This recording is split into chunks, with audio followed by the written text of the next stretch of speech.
Hello friends, मैं रचना Amarnath happy literature channel में आपका स्वागत करती हूँ।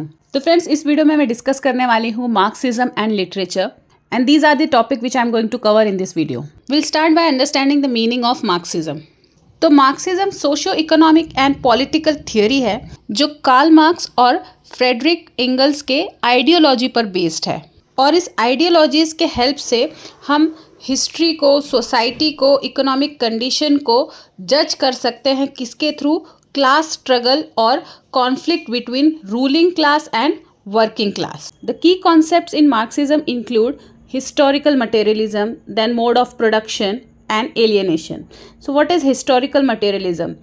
Historical materialism posits that economic factors are the primary drivers of historical change. इसका क्या मतलब हुआ कि ह्यूमन की सोसाइटी में, ह्यूमन की हिस्ट्री में जो भी चेंजेस आए उसके पीछे जो इम्पॉर्टेंट फैक्टर था वो था इकोनॉमिक फैक्टर।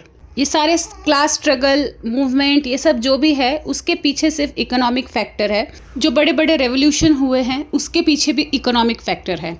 तो फ्रेंड्स, कार्ल मार्क्स कहते हैं कि ह्यूमन सोसाइटी में कभी कास्ट के डिवीजन के वजह से कोई प्रॉब्लम नहीं हुआ।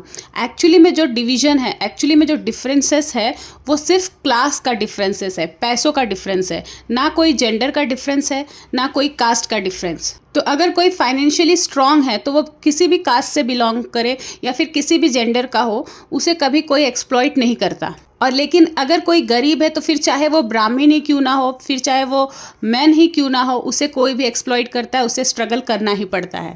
तो मार्क्सिज्म का जो इम्पोर्टेंट कॉन्सेप्ट है वो है हिस्टोरिकल मटेरियलिज्म। मतलब ह्यूमन की हिस्ट्री के बारे में बात किया है उन्होंने कि ह्यूमन हिस्ट्री में जो भी चेंजेस आया है वो इकोनॉमिक फैक्टर के वजह से आया। फिर दूसरा है mode of production. Mode of production refers to the way society organizes and controls the production of goods and services. Mode of production means of production. तो यहाँ पे बोल रहे हैं कि मोड ऑफ प्रोडक्शन का मतलब है सोसाइटी किस तरीके से प्रोडक्शन को ऑर्गेनाइज करती है, कंट्रोल करती है। और प्रोडक्शन में क्या होता है? गुड्स होते हैं, सर्विसेज होते हैं। Then another important concept is alienation. Alienation describes the estrangement of individuals from the product of their labor and from each other under capitalism. Now, what is capitalism? Capitalism is an economic system where business are owned and run for the sake of profit. तो capitalism में जो business होता है वो किसके लिए होता है? सिर्फ प्रॉफिट अर्न करने के लिए। तो कार्ल मार्क्स ये कहते हैं कि जो कैपिटलिज्म में लेबर्स होते हैं उन्हें एक्सप्लॉइट किया जाता है, जो वर्कर्स होते हैं उनको फोर्स किया जाता है ताकि वो गुड्स और सर्विस को प्रोवाइड करें, पर वही गुड्स और सर्विस को वो खुद यूज़ नहीं करते। और ये लेबर्स जिस काम में इन्वॉल्व रहते हैं वो फोर्सफुली इन्वॉल्व रहते हैं, इसलिए वो अपने काम से सेटिस्फाइड नहीं रहते, वो बस इसलिए करते हैं ताकि वो सर्वाइव कर पाएँ। तो इन शॉर्ट जो भी प्रॉब्लम है वो क्लास डिफ्रेंशिएशन की वजह से है। तो ये जो अमीर गरीब का कॉन्सेप्ट है इसके वजह से सारे प्रॉब्लम है। तो मार्क्सिज्म क्या एडवोकेट करता है, क्या सपोर्ट करता है कि सोसाइटी जो है वो क्लासलेस होनी चाहिए, और जो प्राइवेट ओनरशिप है उसको पूरी तरीके से ख़त्म कर देना चाहिए, और कंट्री के रिसोर्सेज को नीड के अकॉर्डिंग डिस्ट्रीब्यूट करना चाहिए। तो अब तक हमने देखा कि मार्क्सिज्म क्या है और मार्क्सिज्म की क्या आइडियोलॉजी है। Now let's see the various definitions of Marxism. तो मार्क्सिज्म को कई तरीके से डिफाइन कर सकते हैं। मार्क्सिज्म को एज एन अप्रोच डिफाइन कर सकते हैं, या फिर वर्ल्ड आउटलुक, थियोरी और फिलॉसफी ऑफ एक्शन। तो मार्क्सिज्म को हम अलग अलग कॉन्टेक्स्ट में अलग अलग तरीके से समझते हैं। Example, if we are talking about political development, अगर हम पॉलिटिकल डेवलपमेंट की बात कर रहे हैं तो मार्क्सिज्म क्या है? वो एक अप्रोच है। Approach means way of dealing with something और समबडी। किसी भी चीज़ से डील करने का तरीका, उसे बोलते हैं अप्रोच। तो जब हम पॉलिटिकल कॉन्टेक्स्ट में बात करेंगे तो मार्क्सिज्म को हम अप्रोच समझेंगे, और अगर हम लिटरेचर के कॉन्टेक्स्ट में यूज़ करेंगे मार्क्सिज्म को तो मार्क्सिज्म क्या है? एक आउटलुक है, वर्ल्ड आउटलुक, जो हमें ऑथर के माइंड के बारे में बताता है, उसके थॉट्स के बारे में बताता है। और अगर हम मार्क्सिज्म को एक थ्योरी की तरह समझे, एक आइडियोलॉजी की तरह समझे, तो इसे हम क्रिटिकल मेथड की तरह यूज़ कर सकते हैं किसी भी ऑथर के एक्चुअल प्रैक्टिसेस को समझने के लिए। तो अब तक हमने मीनिंग देखा मार्क्सिज्म का। अब मार्क्सिज्म से रिलेटेड एक क्वेश्चन देख लेते हैं। Explain with the help of suitable examples the Marxism concept of base and superstructure. First, let's see an introduction. Marxism is a socio-economic and political theory based on the ideas of Karl Marx and Friedrich Engels. It provides a framework for understanding society, history, and economics through the lens of class struggle and the conflict between the ruling class and the working class. The concepts of base and superstructure are central to Marxist theory. तो ये बहुत ही important concept है Marxism का, base और superstructure. It illustrates the relationship between economic foundation of society and its cultural, social, and political aspects. So, economic foundation of society is known as base, and rest of the things are superstructure. Now, we'll see both the terms separately. Base refers to the economic structure of society, which includes the means of production. Means of production means mode of production, or you can say source of production, through which we can produce goods and services. तो base क्या है? Society का एक economic structure है जो क्या include करता है? Means of production. Means of production क्या है? फैक्ट्रीज है, टूल्स है, लैंड्स है, ये सब क्या है? मीन्स ऑफ प्रोडक्शन है. And the relations of production. तो रिलेशन ऑफ प्रोडक्शन क्या है? Relationship between the different classes of the society. Upper class, lower class, middle class, इनका जो रिलेशन है उसे कहते हैं रिलेशंस ऑफ प्रोडक्शन. तो बेस क्या है? Means of production and relations of production. The base determines society's social relations and drives historical development by shaping the superstructure. Means base play an important role in shaping superstructure. इसको अलग तरीके से समझते हैं. Base refers to the production forces or the materials and resources that generate the goods society needs. तो society को जो भी गुड्स और सर्विसेज रिक्वायर्ड है उसे बनाने के लिए जो भी प्रोडक्शन फोर्सेस लगता है, मटेरियल्स लगता है, वो सब क्या है? बेस है. और बाकी सारी जो चीजें हैं उसको हम बोलते हैं superstructure. So superstructure encompasses the various aspects of society that are not directly related to production. तो वो सारे एस्पेक्ट जो प्रोडक्शन से रिलेटेड नहीं है, मतलब डायरेक्टली रिलेटेड नहीं है, वो सुपरस्ट्रक्चर में आता है. तो वो क्या है? लीगल सिस्टम है, पॉलिटिकल सिस्टम है, religion, philosophy, culture and education. So, according to Marxist theory, our society has two parts, base and superstructure.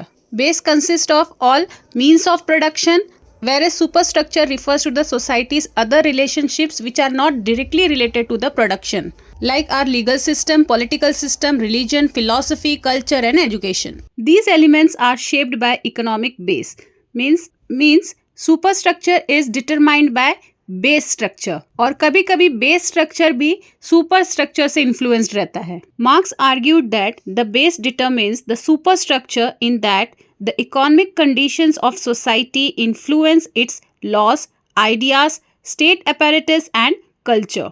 मतलब जब हम ये कहते हैं कि जो बेस स्ट्रक्चर है वो सुपर स्ट्रक्चर को डिटरमिन करता है, तो इसका क्या मतलब हुआ? जो इकोनॉमिक कंडीशन है सोसाइटी की, वो सोसाइटी के लॉस को अफेक्ट करता है, आइडियाज़ को अफेक्ट करता है, स्टेट अपैरेटस को अफेक्ट करता है. स्टेट अपैरेटस मतलब गवर्नमेंट, एडमिनिस्ट्रेशन, कोर्ट, ये सब स्टेट अपैरेटस है. और कल्चर को.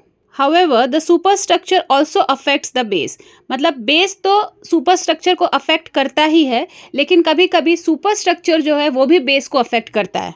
अगर सोसाइटी का लॉज अच्छा हुआ, अच्छा एडमिनिस्ट्रेशन है, तो सोसाइटी की इकोनॉमिक कंडीशन भी बेहतर हो सकती है. So superstructure also affects the base by legitimating and reinforcing the existing economic relations. मतलब अच्छे और स्ट्रॉन्ग इकोनॉमिक पॉलिसीज बना के उसे एक्सेप्ट करके हम बेस को भी अच्छा बना सकते हैं. The relationship between base and superstructure is dynamic. Means it keeps on moving, it keeps on changing, and dialectical means it involves a complex interplay of influence where changes in the economic base can lead to changes in the superstructure. मतलब economic base पर कोई changes आया तो उसका influence किस पर होगा? Superstructure पे. और अगर सुपरस्ट्रक्चर में कुछ चेंजेस आया तो बेस पर हो सकता है. लेकिन जो इम्पोर्टेंट चेंज होता है, इम्पोर्टेंट इन्फ्लुएंस जो होता है, वो बेस से सुपरस्ट्रक्चर की तरफ होता है. मतलब इकोनॉमिक कंडीशन में कोई चेंजेस आता है तो सुपरस्ट्रक्चर पे इन्फ्लुएंस आता ही आता है, मतलब वो फिक्स है. मतलब अगर हमारी कंट्री की इकोनॉमिक कंडीशन अच्छी हुई जो कि बेस है, तो डेफिनेटली कंट्री का लॉ अच्छा हो जाएगा, कल्चर अच्छा होगा, एजुकेशन में इम्प्रूवमेंट आएगा, जॉब में इम्प्रूवमेंट होगा. जो ये सारी चीज़ें जो है सुपरस्ट्रक्चर है. लेकिन जो इसका वाइस वर्सा है वो थोड़ा रेयर है. मतलब सुपरस्ट्रक्चर में कुछ इम्प्रूवमेंट तो बेस पर इन्फ्लुएंस, ये थोड़ा सा रेयर है. तो अब यहाँ पे क्वेश्चन ये आता है कि हम लिटरेचर में बेस और सुपर स्ट्रक्चर को क्यों पढ़ रहे हैं, उनके रिलेशन को क्यों पढ़ रहे हैं। क्योंकि जो बेस है, बेस मतलब economic condition, means of production. तो सोसाइटी का जो इकोनॉमिक कंडीशन है जैसा होता है, उसका इन्फ्लुएंस डायरेक्ट कल्चर पे पड़ता है, आर्ट पे पड़ता है, लिटरेचर पे पड़ता है। हम किसी भी ऑथर के वर्क को पढ़ेंगे, किसी भी राइटर के वर्क को पढ़ेंगे तो हम इजीली समझ जाएंगे कि ये किस टाइप की सोसाइटी से बिलोंग करता है या फिर किस टाइप की सोसाइटी को इसने एक्सपीरियंस किया है। एक अच्छा एग्जाम्पल है इंडियन राइटर की, मुंशी प्रेमचंद। आप उनकी कोई भी नॉवेल को पढ़ लीजिए, उनकी कोई भी स्टोरीज को पढ़ लीजिए, तो आपको इंडिया के इकोनॉमिक कंडीशन के बारे में पता चलेगा या फिर उस टाइम पर कैसा कल्चर था उसके बारे में इजीली पता चल जाएगा। तो इकोनॉमिक कंडीशन हमारे थॉट्स को इन्फ्लुएंस करता है, हमारी आइडियोलॉजी को इन्फ्लुएंस करता है। In literature the concepts of base and super structure can be explored through narratives that highlight the impact of economic condition on society's cultural, political and ideological aspects. Several works of literature serve as example of these concepts, either by illustrating the effect of the economic base on the superstructure or by critiquing the social and ideological constructs that emerge from a specific economic foundation. Example में हम George Orwell का animal farm देख सकते हैं। ये novel Russian revolution के कुछ events को रिफ्लेक्ट करता है। तो बेसिकली ये एक सैटिरिकल एलिगरी है।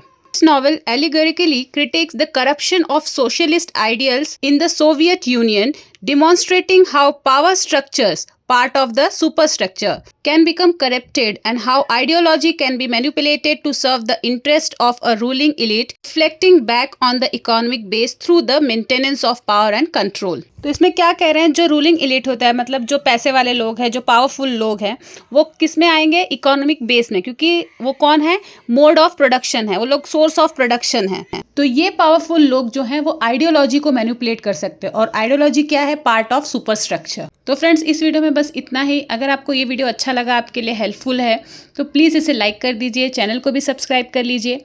तो मिलते हैं मेरे नेक्स्ट वीडियो में एक नए टॉपिक के साथ। तब तक के लिए आप अपना ख्याल रखिए। बाय।